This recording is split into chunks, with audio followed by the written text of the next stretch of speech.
the MPP did nothing less than churning out lies. Thank you very much, Rabiu, for coming. Thank you. It's been a while. We've been looking for you. Obviously, you've been busy.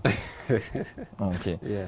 Rabiu, before we go into the nitty-gritties of the press statement read by Osafo Mafu, your general impression about the intention, really, to me, if you ask me, I thought it was just a diversion.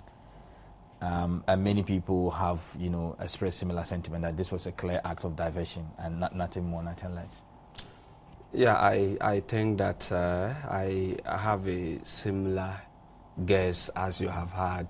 And if I might go further to hazard another guess, I would even say that it goes beyond diversion. It goes beyond a diversionary tactic. The MPP in this particular circumstance have behaved as if we are in an electioneering year where they ought to campaign vigorously, where they ought to do their usual thing. And when I heard they had issued a statement on the state of the Ghanaian economy, I think I thought they were going to talk about something very different. They were going to offer alternative policies to government. But after taking a cursory look at what is contained in the so-called press statement, I call it a peroration because it is lengthy but full of nothing. If you go through it, you would come to terms with the fact that it's just full of their usual thing. It's just propaganda, reading statement. There is nothing concrete in that statement. Okay. But, you see, generally, I am happy because when they do things of such nature, it offers us the opportunity to be able to tell Ghanaians who they are and to be able to tell Ghanaians what the real situation is. So that with that, Ghanaians, as they are, very wise, will continue to know the difference between us and the MPP. And to me, they have rather done themselves a very big damage, a gargantuan damage. And I think before we get to the end of this program, there will be a factual revelation to that effect. Okay. Rabiu, some of the items or some of the issues that they raised, one of them being this thing about single-digit inflation, and that the NDC has been all about single-digit. There has been no practical reflection in the individual's life. It has no impact on individual's pocket. And yet, we keep hearing the Mahama administration is all about single-digit with money to maintain single-digit inflation, and the resultant effect is nothing to write home about. You see, that is the obfuscation they have tried to set Ghanaians in over the years. But Betty, let's be frank with ourselves. Look, every economy worldwide is seeking to have a single-digit inflation. There is no political party in the history of this country that had, in an election, not promised to achieve a single-digit inflation. Okay. This tells you the interference to which single-digit inflation is very significant to our economic prospect. And so if, in one way or the other, a government has been able to pragmatically, sustain single-digit inflation historically, in the history of this country, it has never been done. We have had single-digit inflation for more than 24 months. You understand? But as we speak now, it has edged up to 11.4%. Okay. That notwithstanding, it is far, far better than what the MPP left. So today, it surprises me. It amazes me. If the MPP are saying that single-digit inflation is no longer important, when they have shouted rooftops on it, when they have indicated in their previous manifestos that an MPP government would work tremendously hard to choke a single-digit inflation. But then, that notwithstanding, you see, if you look at what the people have done over the years, they will promise to do this, Okay. And if they don't get the opportunity, you get the opportunity to come to do it. Then they turn around to say that, no, it is not reflective. Unless, of course, the MPP is going to the Jupiter or any other planet. Is it true? Because I've heard this rather dangerous trend where people try to equate single-digit inflation to low prices in terms of, prices should not even rise at all. There should not be any increase in price. That is absolutely outrageous in terms of economic analysis. If we say inflation is low, it doesn't mean that prices of goods and services are reducing. But what it means is that the rate at which the prices of those goods and services are increasing is low. Very low. That is the bottom line. This is the understand. Unless, of course, they don't understand it or they intentionally try to pull the wool over the eyes of Ghanaians. And that will not work. Let me tell you, the Ghanaian people are very intelligent. Look, we're talking about single-digit inflation, and they say it's not reflective. If we're doing a practical analysis of it, it is very simple. In 2008, when the MPP was leaving power, inflation stood at 18.5 thereabout percent. Today, inflation is a little bit over 11%. The practical analysis of it is that if you had an income of 70 Ghana cedis at the time, vis-a-vis the current rate of inflation, and you were to spend that amount of money over a period, the idea of 18% being the rate of inflation at the time would have meant that your money, 70 Ghana cedis, was of low value. Okay. Today, if you have 70 Ghana cedis, vis-a-vis the inflation rate that is 11.4%, what it means is that your money is quite safer as compared to an inflation rate that is what? 18.5%.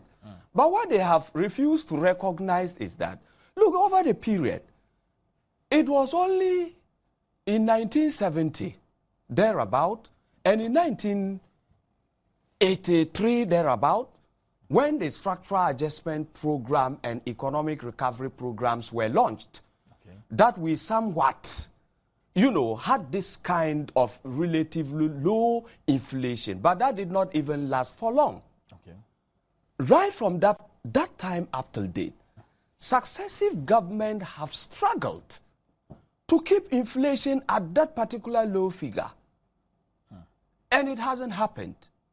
Okay. You understand that? Yeah. So if you ask them, if they are going to be factual with their own analysis and to tell us the truth, they will tell you that, look, the tax to GDP ratio, which is also known as inflation, or if you like, consumer price index, over the period, is something that we have managed properly. And you ask yourself, if we had not had that figure of inflation, vis-a-vis the current economic trend, which they want us to believe it is in tatters. You see, politics is taking the better part of us. And I am overly concerned because how we even use words without recourse to their true meaning. Mr. Ali, do you know what tatters means? This is serious. If they say something is in tatters, it means it is damaged beyond repair. Okay. And you cannot have an economy which is damaged beyond repair or recovery, with an inflation rate. That is what we are still discussing in the meantime. So you think this being at 11.4%? It's not just an exaggeration, but it is outrageous. Sometimes you exaggerate and people may not know the truth in the exaggeration. But in this circumstance, it is just appalling. It is neither here nor there. But they have accused the NDC government of sending some bill proposals before Parliament to have more taxes, or talk tax, if you like, many other taxes. And this has the tendency to increase further the inflation rate, and they are concerned. You see, sometimes I look at the people and, it seems some of these assertions seem quite funny to me. You see, you cannot do away with the idea of government trying tremendously to raise revenue through taxes. What we should be much more concerned is that at the end of the day, if government raises revenue through taxes, will that revenue have an implication on the infrastructural development of the country, on the social and economic development of the country? And this is what government is much more concerned about. You see, this business about poor economic analysis of the inflation is going to increase because of additional taxes. The additional taxes are going to increase the rate of inflation and whatever. Where are those things coming from? That argument is neither here nor there. That's why at the onset I told you that, look, if you critically go through this peroration, you understand that the people have not done anything.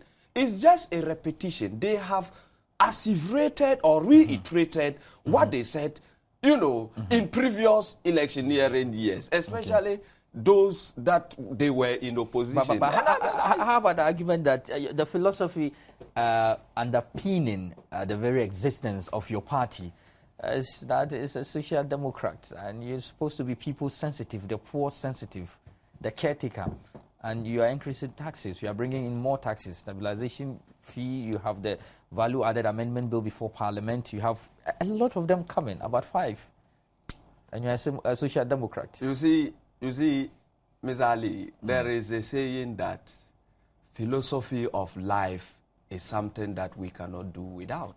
Okay. And so as philosophy changes, as life changes, one's philosophy must change too. Okay. The MPP should stop behaving as if we are in those Stone Age days. People have gone beyond this. People have read. And who has told them that in socialist-oriented democracies, there are no taxes? Does that make sense to you? Absolutely not. Absolutely not. Who has told them that in social orientations, there are no taxes? Absolutely not. The business here is not about taking taxes. It's not about levying taxes. But what do you use the taxes for? That is the most important thing. Okay. This government is overly concerned about the plight of the Ghanaian people, about their social development, about their economic development. And so we are not just interested in taking, levying taxes to take the money to have long ministerial convoys on others. We are interested in developing educational infrastructure with those taxes. We are interested in developing transport and communication infrastructure. We are interested in developing health infrastructure and so many other things with those taxes. They should spare us this business about you are a socialist-oriented government and yet you take taxes. We have gone past those days, and I think that people are more discerning to buy into this argument. We shouldn't even waste time. So you, for instance, have no problem when outboard motors, for instance, are going to be levied and it's going to affect the fishing and the coastal areas. You have no difficulties. You see, economically, the essence behind some of these taxes is not just to raise revenue. Okay. But it is an import substitution measure. Most of the things that we import, chicken, rice, and whatever, costing us a lot, especially those that could be produced domestically. We import them, they flood the domestic market, and the local producers are suffering. In this circumstance, government will try to levy certain taxes as a way of alleviating the plight of the local producer. And that is an import substitution measure. Okay. So if you think that government is levying taxes on mobile phones, one of the taxes is on mobile phones, and you are shouting on rooftops, you think it has no other purposeful economic implication rather than raising revenue, then I don't understand the kind of economics we are trying to use to analyze our current political economic dispensation. That they have done it before. In that particular thing they call statement, they indicated that, oh, they've been in government before. And I expect that having been in government before, they should know some of these things and spare us the propaganda. It will not wash. It will not wash.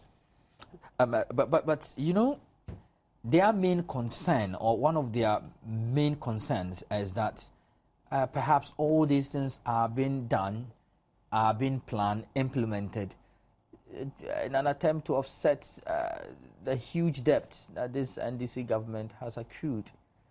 They accuse you of just within 2012 an amount of 4.8 billion Ghana cedis. And they think that this is completely outrageous, and that you keep spending, overspending, and incur so much debt, and you then turn around to tax people just to pay those debts. You see, Ali, there is a saying that it is absurd to suppose that purpose is not present because you do not see the agent deliberating. That the best illustration is a doctrine himself. Okay. If we were in a democracy where opposition would criticize constructively, we would have been in a situation where they would be providing policy alternatives to address some of the challenges confronting the economy as we speak now. Unfortunately, the MPP especially is not that kind of opposition. Okay. And so we would not even sit to wait for their dictates or to drive the economy according to the way they want. That's how they drove it throughout 8 years, and they were kicked out by Ghanaians. And they want us to follow the same trend. That is not going to happen. It is not going to happen at all. And these are people who are talking about debts. And you know, what do you call it? Budget deficits and others.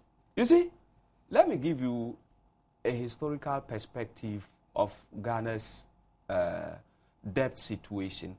Okay. Even if we are just going back to the past decade and a little above. Okay. In 2000, when MPP were campaigning, they were campaigning on OPPPIM. Yeah, I hope you remember. OPPPIM. And the OPPPIM was just premised on the fact that at the time our national debt stood at 41 trillion old studies. Yeah. And that was the interference to which they at all costs, this has become an operational word to the MPP, they at all costs had to go for HIPIC. Okay. And after HIPIC, we had a certain level, an appreciable level, let me assevere that, of debt cancellation over the 8 years.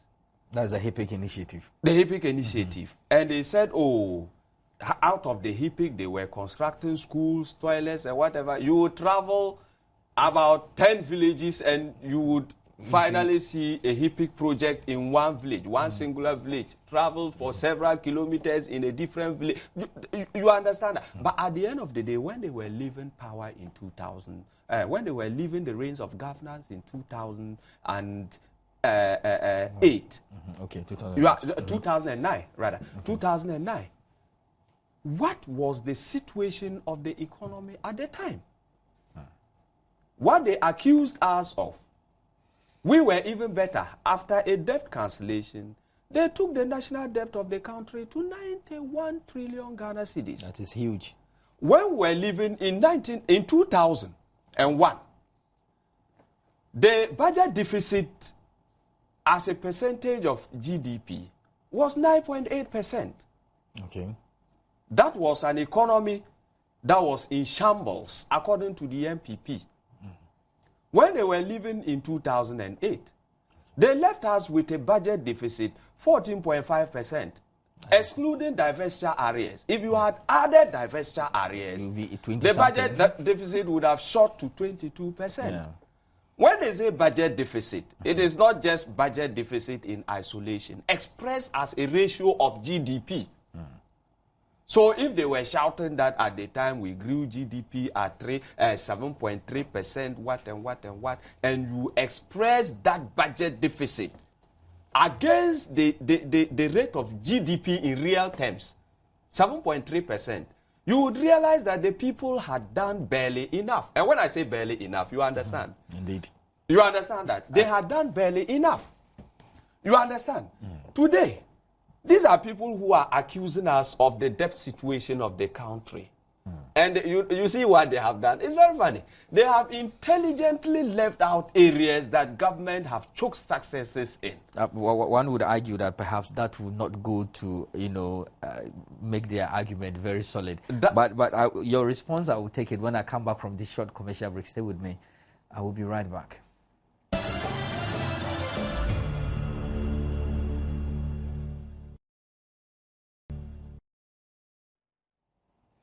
Thanks for staying with us. You are still live on Majority Caucus. In case you just tuned in, also live across the world on www.multitvworld.com/stream. I have Alhassan Rabiu from Tamale in the studio with me, member of the NDC, and we've been trying to dissect the contents of the MPP, what we have chosen to call propaganda piece, instead of the press statement that held about 2 days ago, and we will go step by step as they have captured what the NDC government has done economically, and try to expose the lies, and then, of course, tell you the truth. Rabiu, the issue of arrears, really, I mean, when you look at the press statement, they have catalogued the fact that their major concern seems to be that the government is competing with private entities within the domestic market. Government should be seen to be going elsewhere, outside Ghana, to contract loans, while you're competing with the local enterprises within the domestic capital market. When you have promised to go for just about 2.6 billion, you ended up going for 7.1 billion from the domestic market, and you are forcing them out, according to the MPP. Is there any truth in that? Absolutely not. That is the kind of ambivalence that has beset the MPP over the years in their political economic discourse. And this issue about arrears, I think that we are in quite a difficult situation. Okay. We are not a kind of government that will say that we are not faced with this economic situation, especially one that is quite a problem. The issue about arrears has been quite a headache.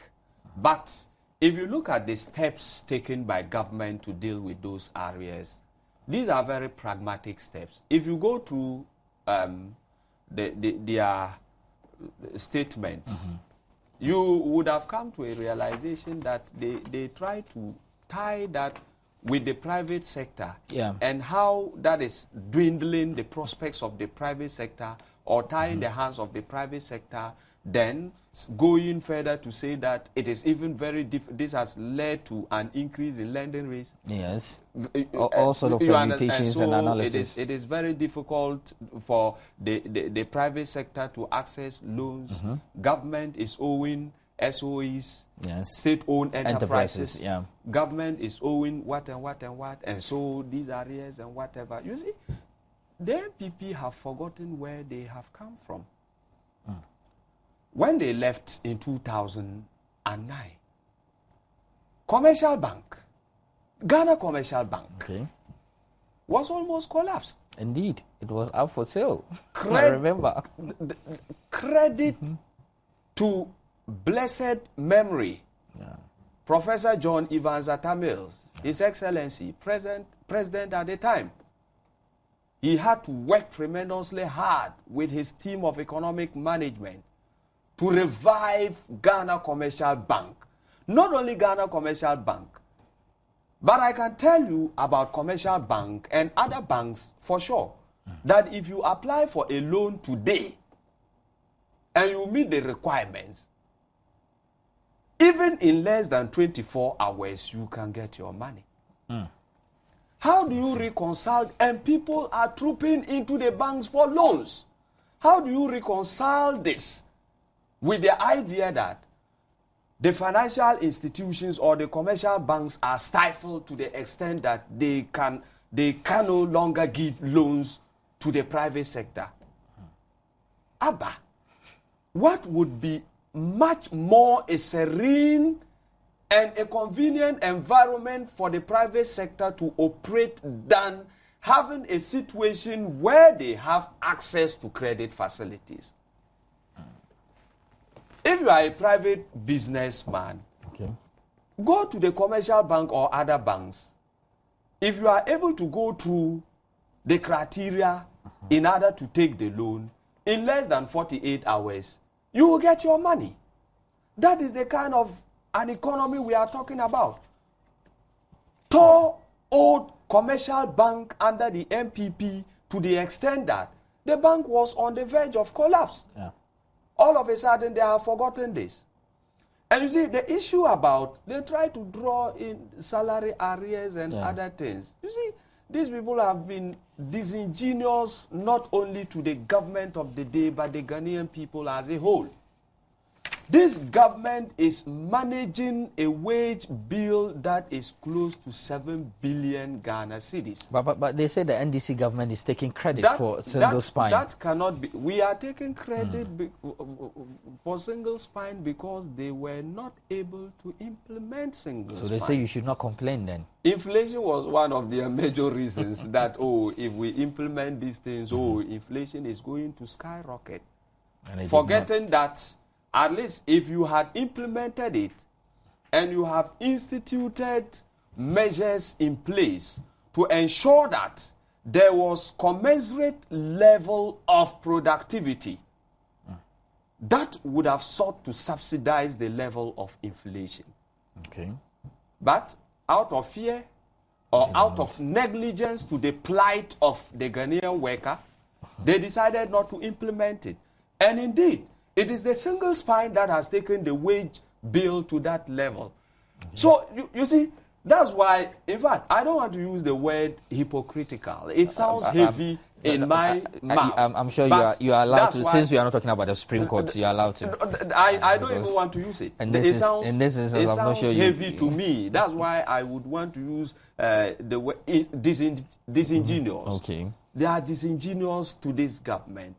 Look, if you were managing a wage bill that stood at 2.5 billion, okay, and today some people are managing a wage bill that is closer to 7 billion Ghana cedis, and you think that you are doing better, even that way, you see, it gives a story of how our economy is expanding in terms of expenditure.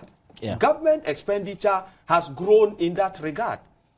In their statement, they have stated something like over expenditure. Yeah, I was coming to that. I don't know. The accused of government. We will come. Yes, we will come later. spending. I don't know what over expenditure means in our economic analysis. But the arrears, the wage bill, and others that we are talking about, even without single spine, with a wage bill of 2.5 billion, if you could remember very well, when the MPP took a loan of 750 million euros from the euro bond market,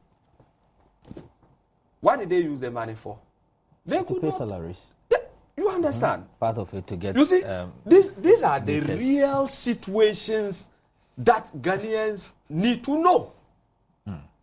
You don't need to go to the grave of Adam Smith to knock on the grave of Adam Smith or other economists. You don't need to go to the doors of SEPA to knock for them to tell you that at least it is economically outrageous for you to take a loan and use part of the loan to pay salaries. But they did that. They did that in 2007. And that was an economy they were describing robust economy. Robust. And so, in fact, it's very appalling. The way Ghanaian politicians are using words these days. Robust. Perhaps they are at Robust. liberty too. If you go to take a loan and you use part of that loan to pay salaries in an economy which you describe as robust, what type of politicking are we doing? And at the time, if you remember very well, Kwame Pienim told them, a renowned economist. a renowned economist, not just a mere economist, a renowned economist, told them that, look, Massa, we were dealing with an ailing economy. Okay. To be fair with them, ailing economy, we will not say the economy was beyond repairs, because after we took it, we had repaired it in one way or the other, relatively. You understand that? That we're dealing with an ailing economy. They did not listen to him. I'm sure that was why he proposed the sale of Ghana Telecom, which to balance the budget. Yeah. Which they did. Today, these are people that are talking about budget deficit. If Ghana Telecom had not been sold, do you know what would have happened? Okay. Do you know what would have happened? They had to go at it at all costs in order to ensure that they got something little to ensure that the economy will survive. And look, even the arrears and public debts, whatever, if you look at the growth rate today, they are talking about declining growth rate. Fine. We are talking about an economy that has a growth rate, nominal terms, close to 80 billion Ghana cedis. Close to 80 billion Ghana cedis. With a budget deficit not more than 12%. If you have an economy growing at a nominal rate of 80 billion Ghana, that has grown at a nominal rate of 80 billion Ghana cedis, and you have a budget deficit that is around 12%. You see, do an econometrical analysis of the budget deficit vis-a-vis what you have as nominal growth rate, and you come to realize that it is far, far better than an economy that had a nominal growth rate of 35 billion with a budget deficit plus divestiture arrears taking it to 22%. If you do, you know, analysis of that 22% on the 35 billion, you come to realize that we have done better. These are things that they will not tell Ghanaians. But you see, if you have ever read Ivor Ajimandue's book, The Economic History of Ghana, there is an interesting aspect of it that whenever I'm doing economic analysis, as far as the Ghanaian economy is concerned, I don't want to run away from it, because that one, let's apolitically accept it, that sometimes you could have a vampire economy with a silver lining. Vampire economy. Yes, a vampire economy with a silver lining. The situation could quite be manifest in this regime. It was hugely manifest in the MPP regime and even other regimes. If you have the figures looking good this way, what measures are you adopting? Because economic theories and principles will tell us that it is not all the time that the figures are a true reflection of what is happening on the ground. So you could have the figures looking good, but when you go to the real situation, you might unravel some, predicaments that the figures will not reflect. In that case, behind the figures, you could have a vampire economy. But the figures will look like a silver lining to that economy. You see where I am coming from? Yeah. So in that respect, notwithstanding that, if you look at our posture or our posturing, like a social democratic institution in government, we have always accepted that, notwithstanding the good figures that we have, the what and what, even the president, His Excellency John Dramani Mahama, will go to England and David Cameron would tell him that, oh, your economy is doing well. Ghana's economy is ranked one of the fastest growing economies in Africa and the sub-region and others. That notwithstanding, we have always accepted that there are still some predicaments that government has to deal with. Okay. And that is where the people have been disingenuous, because they have premised their whole this thing that from the horse's own mouth. We have accepted that there are certain challenges with the economy, and we are working feverishly. I personally do not know if you could even say this is a negative verdict on the administration of His Excellency President Mahama, because he has acknowledged, because I know very responsible president or head of state, first of all, in order to overcome some predicaments economically, you need to acknowledge the very existence of some of these difficulties in order to have solutions, you know, to apply to some of these problems to be solved. And so the mere acknowledgement of some of this difficulty, I do not think that the MPP is a license for them to go haywire. Oh, the president has acknowledged he's having difficulties. That is why our political orientation is totally different from theirs. Because as a responsible government, as you have said, we have acknowledged that, and we have gone further to acknowledge where we could have tumbled. Okay. And whatever measures we will take to ensure that we address those problems. That is the interference to which there is a saying that the true life of a man is not determined by the number of times he falls, but how well he rises each time. Okay. We have acknowledged some predicaments within the economy. Okay. And we are working to deal with that. And so they think that we have given them a campaign weapon, behaving as if we are in a campaign season. Yes. All of a sudden, they have jumped to the media, called people together, organized a press conference, and read out absolutely untruth statements. I have this very important question that I would want very sharp response to, whether indeed this government has overspent, because per the budget statement, you clearly would see there are some areas, including ministries, that there has been some overspending. And the effect of this budget overspending, if you like, on the growth rate of the economy. But you will do the responses when I come back from this short commercial break. Do stay with me. I will be right back.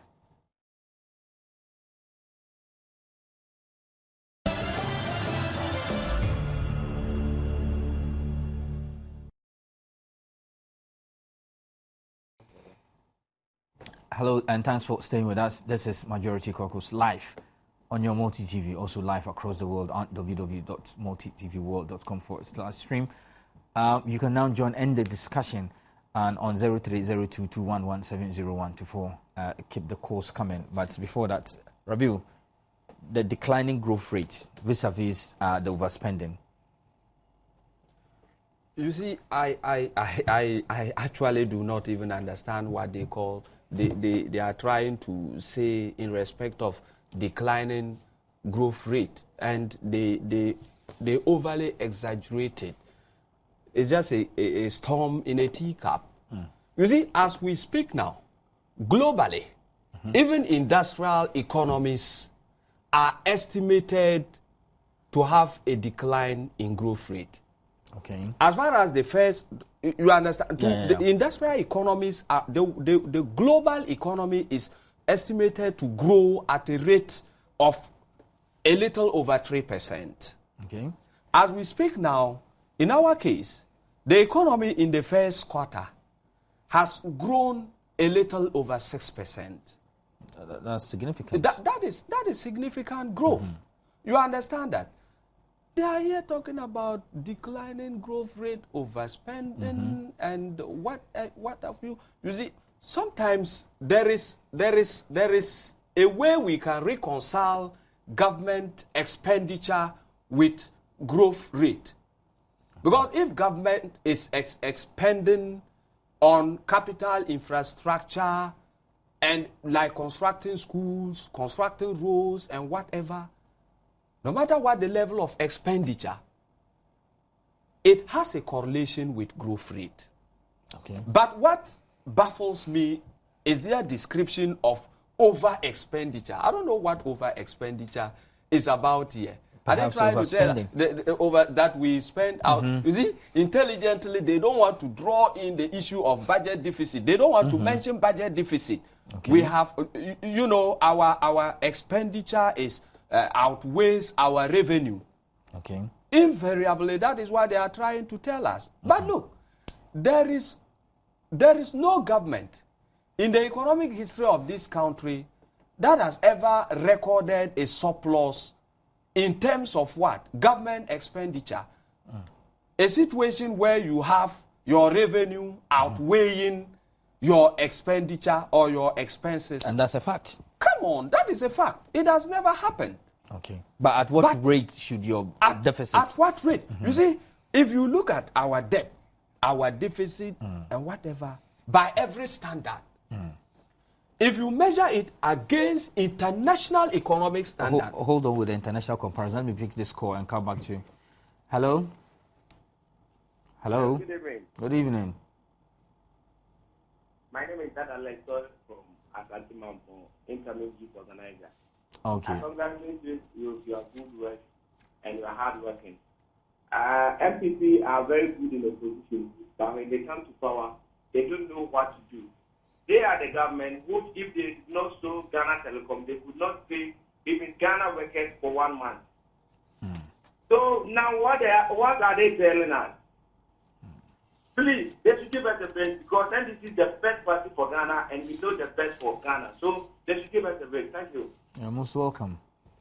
Yeah. You see, on that score, you understand that the people are trying to do a lot of damage to the economy, as if our debt ratio to GDP is beyond sustainability. Hold it with the sustainability. We'll come back to you, Rabiu. Hello? Hello, good evening. Good evening. My name is Enoch, calling from Pinyari. Okay, Enoch, you're on air. Thank you very much for your good work. That you people are doing. All Ghanaians know that the best choice and the best president who can rule Ghana is the NDC. So we are not minding NPP for their always propaganda and everything. All people to go and they have some place. They should tell their old man to go and have some place. Why JM is going to Ghana? Get it to that alert. Okay. Thank you very much for your views. I was on sustainability of that debt. You see, but unfortunately, I need to. You need to hold on. Sorry, I have another caller. Hello. Yeah, Wisdom. Yeah. Welcome to Majority Caucus, Wisdom. Yeah, thank you. You know, these sensitive people, if you follow them, you can't do anything. Now, brother, don't waste your breath on them. Okay. They have a serious problem. Yeah? Ghanaians should not waste their time on this thing. Okay. Hello, I have Fatau. Hello, Fatau. Yeah, my name is Fatau. Okay. I would like to thank Alam and Rabi for coming to this program to explain things to us.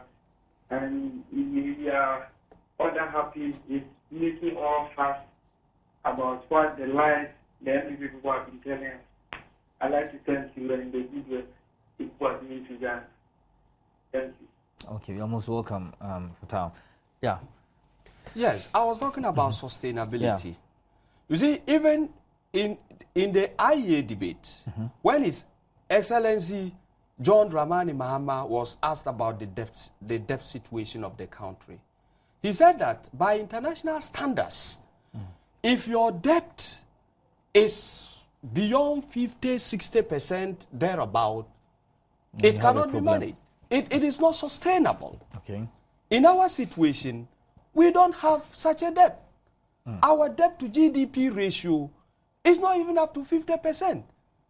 But they say even with that percentage, it's unheard of in the history of Ghana. It is unheard of, expressed as a percentage of which GDP. I had already told you, 80 billion in the history of Ghana. Have you ever heard that a government had grown the economy? You see, they are talking as if the economic four walls of Ghana remain a cottage That doesn't expand, it doesn't grow. And they seem to isolate conveniently you understand the ratio from the GDP. You understand that we are within sustainability. Okay. And government can do better.